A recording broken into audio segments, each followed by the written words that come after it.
In this video, I'm going to explain what the walking code is, because it's a powerful system that you can use to help improve both your posture and your walking technique. And it's what I primarily talk about on this channel.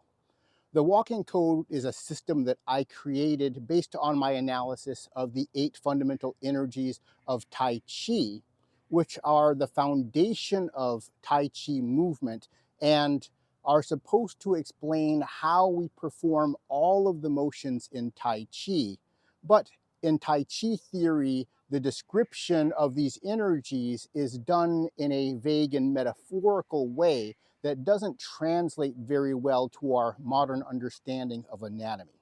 So by analyzing the Tai Chi trigrams, these 8 energies, but putting it in the context of the anatomy that we know in modern medicine and also in applications other than Tai Chi, I am translating these 8 energies in a way that you can use and adopt to help improve all of the types of movement that you may be doing in your life, whether it's you're walking, whether you're doing dance, or whether you're practicing Tai Chi.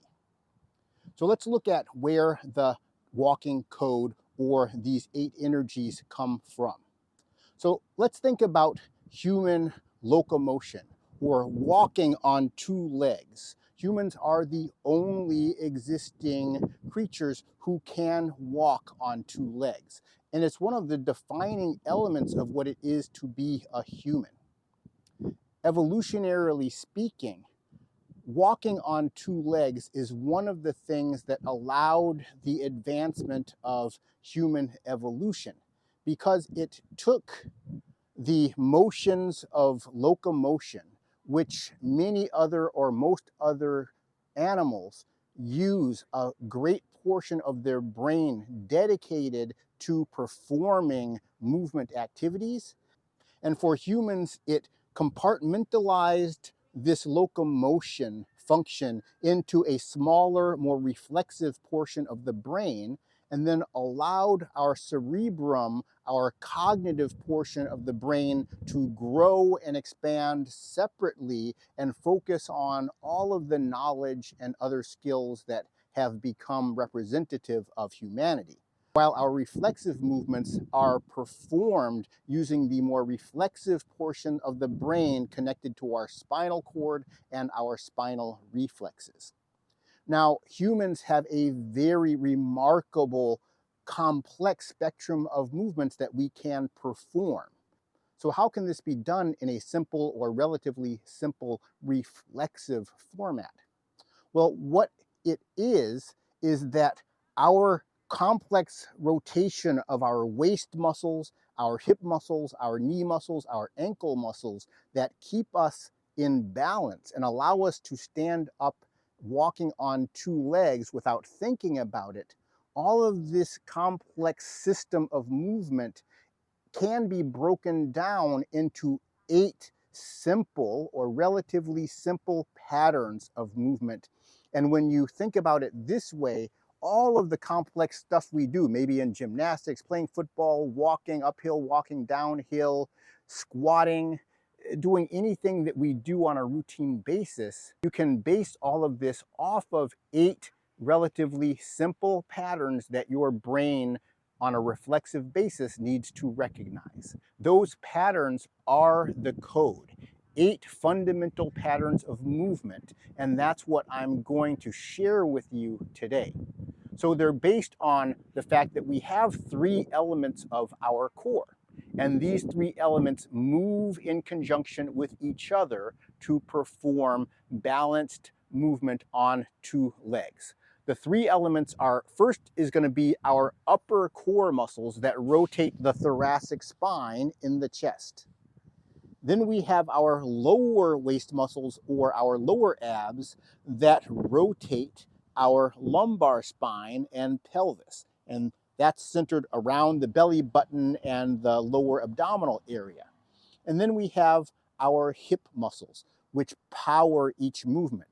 Our hips can flex, our hips can extend, our hips can abduct or adduct.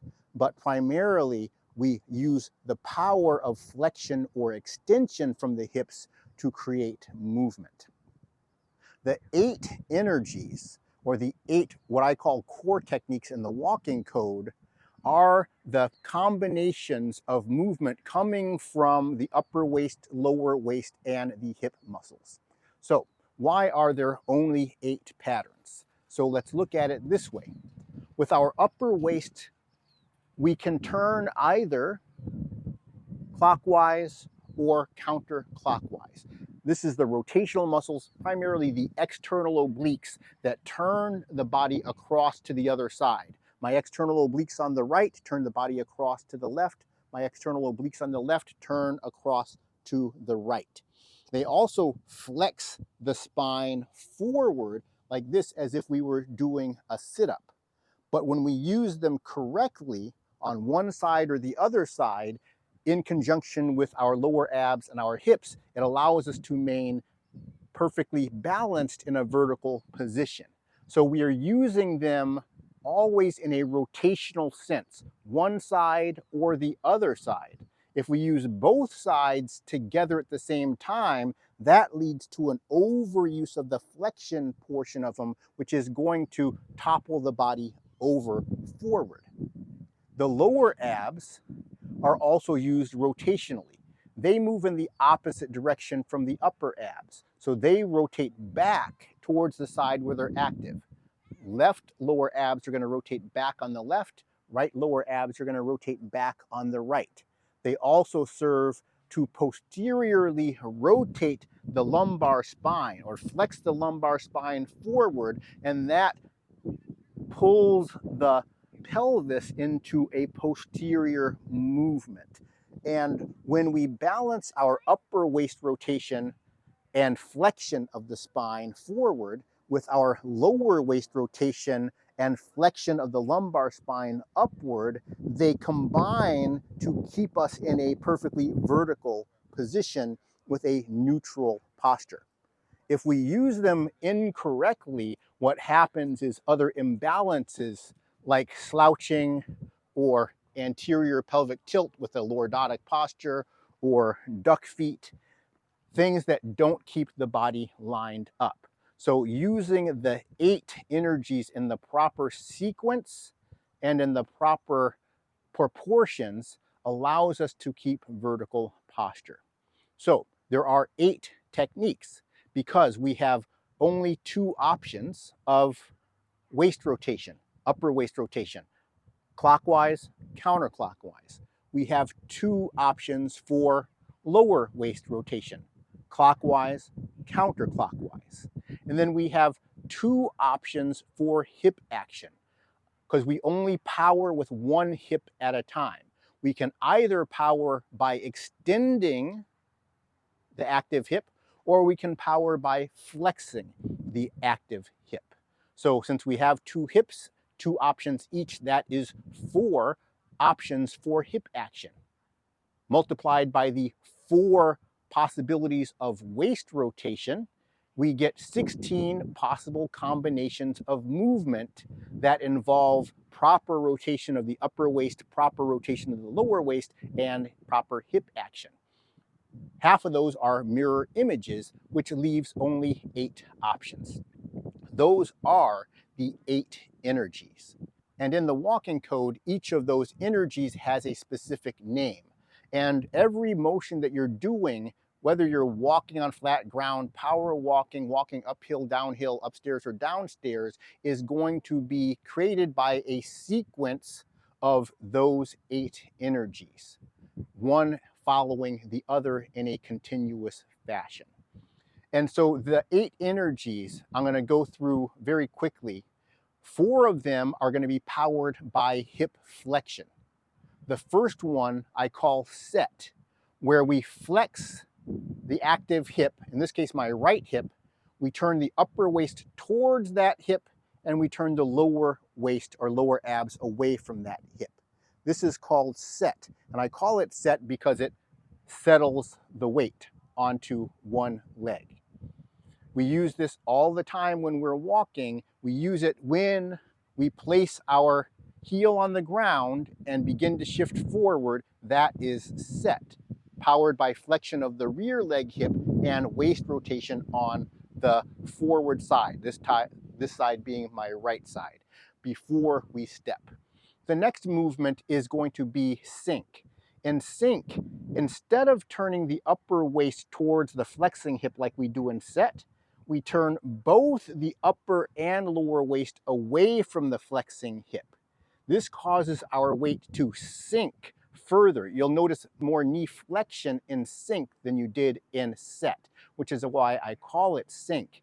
And sink creates a very nice balance where our spine becomes centered directly over the standing leg, and this is a very evenly balanced position that we use during a lot of activities when we are walking. Then there are two other movements that use the flexion of the hip as the power. The next one is going to be called retreat. Retreat, we have the upper and lower waist turning towards the flexing hip, both at the same time. It causes us to rotate into that flexing hip in this manner. I call it retreat because it also makes us go backwards if we use it in the right sequence. If we shift our weight back to this right leg, and then I turn the upper and lower waist into this flexing hip, it causes me to walk backward or retreat. In Tai Chi, the movement is called roll back, where I flex my forward hip and I turn the upper and lower waist towards that hip, and it causes me to roll back, creating an arm bar sort of defensive movement in Tai Chi. The final movement that uses hip flexion is going to be called lift. Lift is going to lift the body up. Lift uses the waist rotation on one side, so my left side upper waist going clockwise, left side lower waist going counterclockwise, and flexion of the hip on the same side. When we activate these core muscles on the same side, it always triggers extension of the knee on the same side. And I haven't mentioned that part of the code yet, but for each of these patterns of core movement, there is going to be a predictable movement of the knee and the ankle joints that allow the body to remain vertical and upright, because we can't possibly walk around thinking about what we're doing with the knees or the ankles. There's no way we could do that consciously without falling over. So they are automatically connected by our reflexes to the core movement. So our basic standing posture here uses the core technique of lift. Right now, I'm standing with lift on the right side. You can't tell because it looks symmetric, but I can switch over to lift on the left side also. In one of my recent exercise videos I posted, we do this exercise here where we reach forward on one side from the arm, flex this hip here on the opposite side. That's the core technique of set. And then while keeping this hip flexed, I activate the lower abs and upper abs on this side. That pushes the heel into the ground and extends that knee. That is the core technique of lift. That is one of the most important core techniques for walking, because that is what lifts us forward in the swing through phase of gait.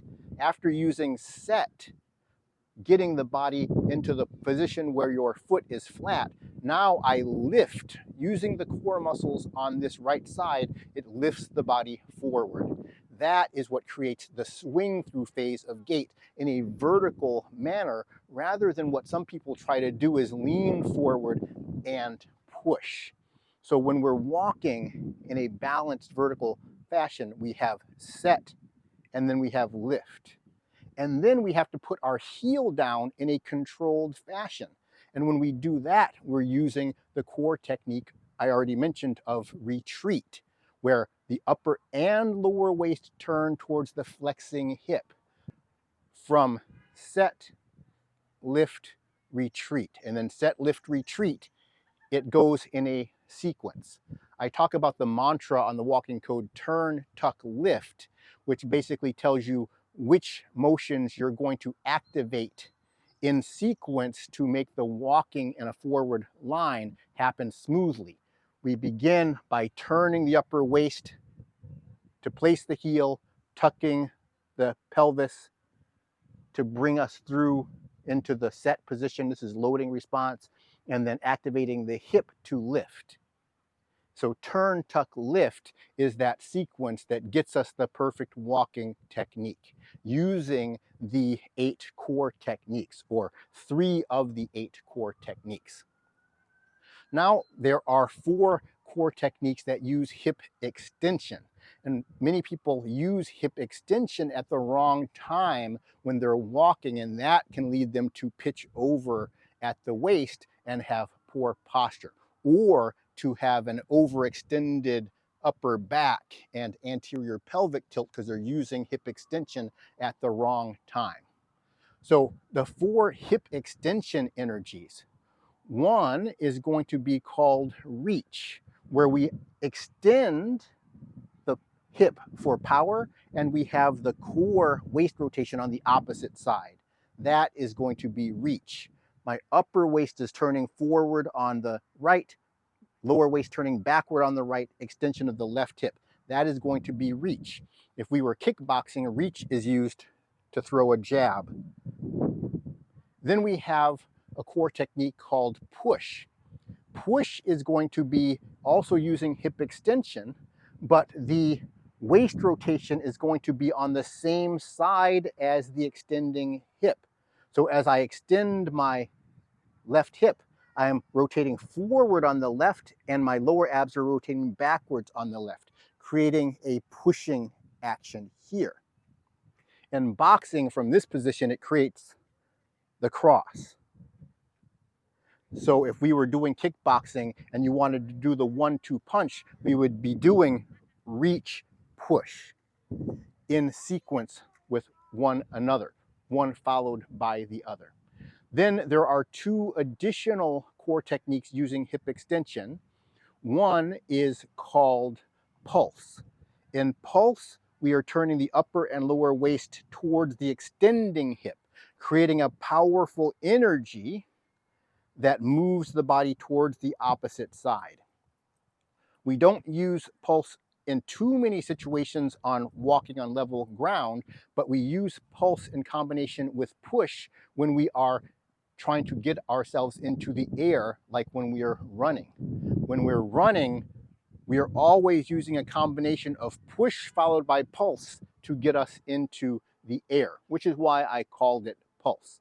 In Tai Chi, that is called ward off, where the arm extends and creates a basically impenetrable barrier. In Tai Chi, it's called ward off, where we shift forward and the arm creates a bowed outward energy that is basically impenetrable, and it's because of the waist rotating, all the upper waist, the upper waist rotating towards the extending hip, lower abs rotating towards the extending hip, and then the extending hip pushing off the ground, all creates this circular energy that is very hard to break through.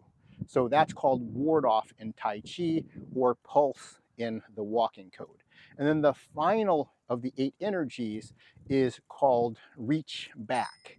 Reach back is when we are extending the active hip and we're turning the upper and lower waist away from the extending hip.